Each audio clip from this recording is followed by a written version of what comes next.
Yang terhormat Bapak-bapak, Ibu-ibu, salam Pancasila.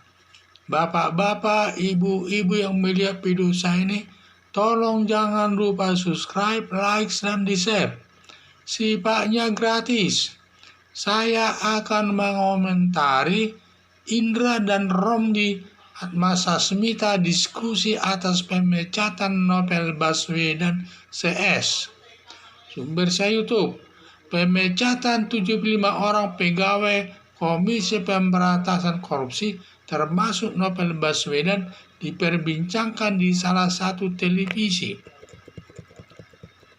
Pembicaranya adalah Indra dan Profesor Romli Atmasasmita yang dipandu pegawai TV tersebut dengan pembahasan yang menyatakan, satu, kata Indra ini kelihatannya dari pihak kepegawaian ini. Pengalihan status kepegawaian Komisi Pemberantasan Korupsi menjadi aparat sipil negara atau ASN berdasarkan Undang-Undang Nomor 19 Tahun 2019 tentang pemberantasan korupsi. Dalam melaksanakannya dilakukan tes wawasan kebangsaan. Dilakukanlah tes wawasan kebangsaan kepada lebih 1.300 pegawai Komisi Pemberantasan Korupsi dan yang tidak lulus ada 75 orang. Tudingan yang tidak lulus bahwa materi tes wawasan kebangsaan tidak ada hubungannya dengan pekerjaannya, ditanyakan masalah agama dan jilbab dan lain sebagainya. Materi tes wawasan kebangsaan ini dibuat oleh ahli psikolog ini dari Badan Kepegawaian Negara yang sifatnya ilmiah. Diduga aparat Komisi Pemberantasan Korupsi belum pernah ikut tes kepegawaian terkait dengan tes psikologi, sehingga dia tidak tahu arti pertanyaan arahnya kemana. Saya pernah selama saya di kejaksaan, bertugas kejaksaan, ada lebih 3 kali mengikuti tes psikologi. Mulai masuk sebagai pegawai di kejaksaan ada tesnya, masuk mengikuti calon jaksa, pendidikan jaksa ada tesnya, mau menduduki jabatan eselon 3 ada tesnya, dan semua itu arahan pertanyaannya sepertinya kita tidak disuruh memilih. Dan pertanyaan yang disuruh memilih kadang-kadang tidak ada hubungannya dengan pekerjaan. Seperti saya pernah di waktu psikoterapi antara lain yang pernah disuruh memilih, apakah mana Anda lebih suka memboroskan uang daripada suka main seks. Lalu saya jawablah, ini saya memilih memboroskan uang.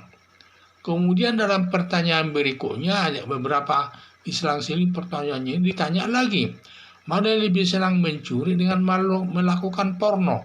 Saya pilihlah melakukan porno, sehingga bingung saya. Tadi saya bilang saya tidak suka seks, sekarang saya suka porno. Itulah diberikan beberapa pertanyaan yang kadang-kadang tidak ada hubungannya dengan pekerjaan kita, padahal itu ada maknanya semua pertanyaan itu.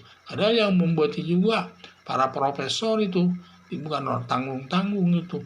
Dan juga setelah biasanya kalau orang selesai penerimaan pegawai dididik dulu di Pusdiklat, kemudian waktu mengikuti pendidikan jaksa ikut Pusdiklat juga di Ragunan, Jakarta dan seterusnya.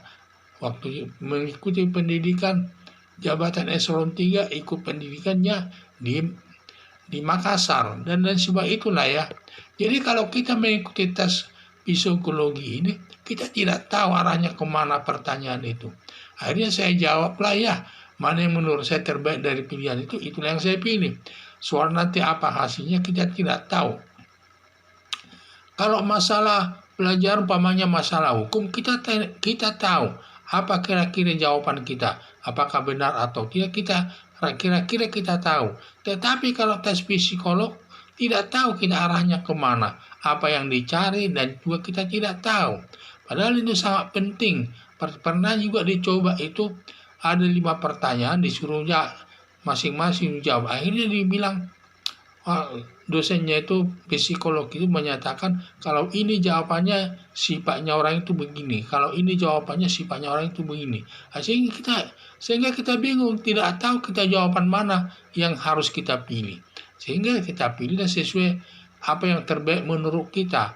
Soal nanti lulus atau tidak di tangan Tuhan. Jadi saya lihat orang-orang aparat KPK tersebut yang dipecat itu, mereka tidak tahu arti psikolognya itu, arahnya kemana dan lain sebagainya. Yang ditanya pun kadang-kadang aneh-aneh kok. Tetapi itulah namanya sudah psikolog, ya tes, kita harus terima. Apa hasilnya? Kita harus terima. Jadi pertanyaan terkait agama dan jilbab ada maknanya itu yang sifatnya baik. Jadi kalau Romli Almasasmita menyatakan 75 orang dipecat tidak taat kepada atasannya. Terbukti berlakunya Undang-Undang Nomor 19 tahun 2019 dengan tudingan katanya untuk melemahkan KPK. Sama juga ini menentang pimpinan atau Presiden Joko Widodo terkait dengan KPK tersebut. Katanya intinya lah di situ bahwa Presiden Joko Widodo ini melemahkan KPK. Itu menurut dia. Ini sama juga menentang pimpinan. Sehingga menurut Profesor Romli Almasasmita, orang-orang yang aparat KPK yang tidak mentaati pimpinan, ya pantasnya harus dipecat.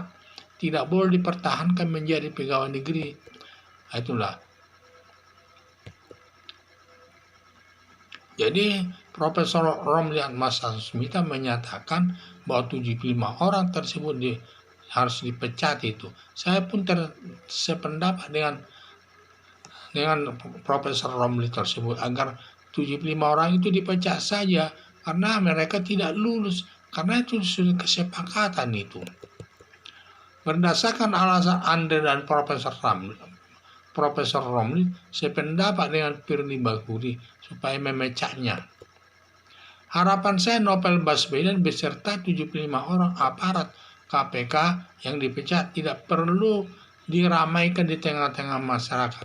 Lebih baik kalau dia tidak bisa menerima putusan pemecatan tersebut, agar pihak Novel Baswedan mengajukan gugatan ke Pengadilan Negeri atau Tata Usaha Negara agar diselesaikan secara hukum dan selesai. Hanya apa isi putusan tersebut harus diterima kedua belah pihak, di mana kita sebagai negara hukum harus setiap masalah harus diselesaikan dengan hukum. Itulah. Jadi harapan saya kalau tidak bisa menerima pemecatan tersebut agar pihak Novel Baswedan mengajukan gugatan ke Peradilan Tata Usaha Negara. Sekian dan terima kasih.